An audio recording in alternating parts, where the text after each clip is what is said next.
And turning to Northwest news, 10 people lost their homes in Seattle when fire destroyed 3 multiplexes Monday night. The fire was started in a garage and spread to the 3 residential buildings. The damage is estimated at $615,000. Fire department spokesman Kyle Moore says investigators determined the fire was arson and turned the case over to police.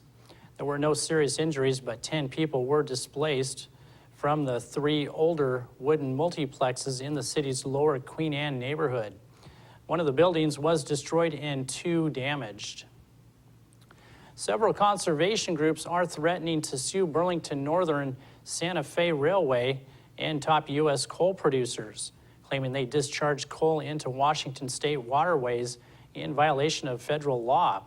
The groups allege the companies discharged coal, coal chunks, coal dust, and other pollutants into state waters from rail cars that transport Rocky Mountain coal throughout Washington. The Sierra Club and other groups notified the railroad and several coal production companies of their plan to bring a lawsuit under the Federal Clean Water Act. The group says the train and rail cars are point sources of pollution and that the companies should have gotten a permit for the discharges. Short-haul truckers working at the Port of Seattle's Terminal 30 are threatened to sue for access to a restroom with running water. Port officials, terminal operator SSA Marine, and the International Longshore and Warehouse Union say the truck drivers should use portable toilets.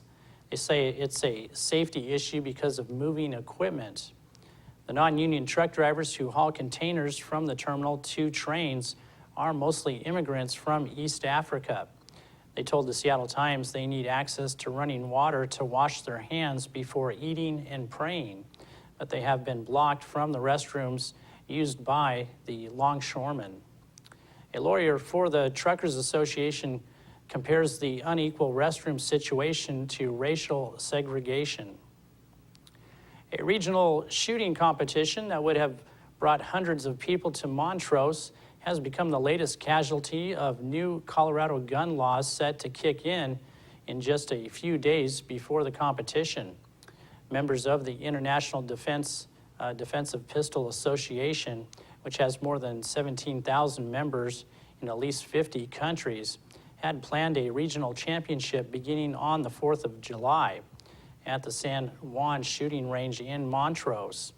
Event coordinator Walt Prowl tells the Grand Junction Daily Sentinel impending limitations on magazine capacity would be the biggest problem. The law bans ownership of any magazine with more than 15 rounds manufactured or purchased after July 1st.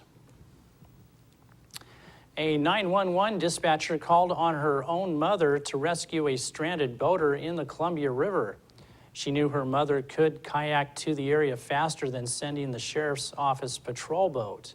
The sheriff's office says a 45-year-old kayaker was hanging onto a log piling Sunday after a kayak sank in swift current near a jetty. The Daily News reports Wahkiakum County dispatcher Radon Grasseth notified the sheriff's office and then realized her mother, Cindy Fabian, and other members of Grasseth's family lived nearby and could get there quicker. They paddled to the piling in a kayak and skiff and rescued the kayaker. The kayaker was cold and shaken but didn't need medical attention. That's going to do it for us here at iFIBER 1 News. I want to thank you for watching, and we'll see you again tomorrow night.